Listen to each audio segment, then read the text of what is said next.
ಎಲ್ಲರಿಗೂ ಕನ್ನಡ ರಾಜ್ಯೋತ್ಸವದ ಶುಭಾಶಯಗಳನ್ನು ಹೇಳುತ್ತಾ, ಮನುಷ್ಯ ಜೀವನದಲ್ಲಿ ಬೇಕಾದಂಥದ್ದು ಇಷ್ಟೇ.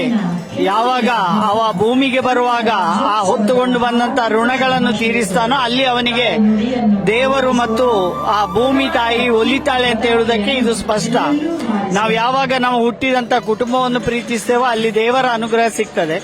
ಆ 9 ತಿಂಗಳು ಗರ್ಭದ ನಂತರ ಪರಿಪೂರ್ಣವಾಗಿ ಸಾಯುವವರೆಗೆ ನಮ್ಮನ್ನು ಸಾಕುವ ಈ ಮಣ್ಣನ್ನು ನಾವು ಯಾವಾಗ ಪ್ರೀತಿಸ್ತೇವೋ ಆಗ ಈ ಪರಿಪೂರ್ಣವಾಗಿ ಮಣ್ಣಿನ ಗೌರವಗಳು ನಮಗೆ ಸಿಕ್ಕಲಿಕ್ಕೆ ಶುರು ಆಗ್ತದೆ. ಅಂತ ಒಂದು ಪ್ರೀತಿಯಿಂದ, ಎಲ್ಲರ ಒಂದು ಪ್ರೀತಿಯಿಂದ ಮಾಡಿದಂತಹ ಸೇವೆಯ ಫಲ ಆ ಭಗವಂತ ಕನ್ನಡ ತಾಯಿಯ ಮೂಲಕ ಕೊಟ್ಟಿದ್ದಾನೆ ಅಂತ ಹೇಳುವಂತ ವಿಶ್ವಾಸವನ್ನು ನಾನು ತಗೊಳ್ತೇನೆ. ಜಿಲ್ಲಾ ಪ್ರಶಸ್ತಿ ಸಿಕ್ಕಿದೆ, ಜಿಲ್ಲಾ ರಾಜ್ಯೋತ್ಸವ. ಅದು ತುಂಬ ಸೇವೆಗೆ ಒಂದು ಕೊಟ್ಟಂತಹ ಗೌರವ. ಅದರ ಬಗ್ಗೆ ಈ ಪ್ರಶಸ್ತಿ ಸಿಕ್ಕಲಿಕ್ಕೆ ನಮ್ಮ ಶ್ರಮದೊಟ್ಟಿಗೆ ಸುಮಾರು ಜನರ ಸಹಕಾರ ಉಂಟು. ಅವರೆಲ್ಲ ಕೊಟ್ಟಂತಹ ಸಹಕಾರ ಇವತ್ತು ಈ ಗೌರವ. ಇದಕ್ಕೆ ನನ್ನೊಟ್ಟಿಗೆ ಈ ಒಂದು ಯಾರು ಶ್ರಮಿಸಿದಾರೋ ಮತ್ತು ಇದು ಸಿಕ್ಕಲಿಕ್ಕೆ ಯಾರು ಕಾರಣರೋ ಅವರಿಗೆ ಈ ಸನ್ಮಾನತೆ ಸಿಗ್ತದೆ.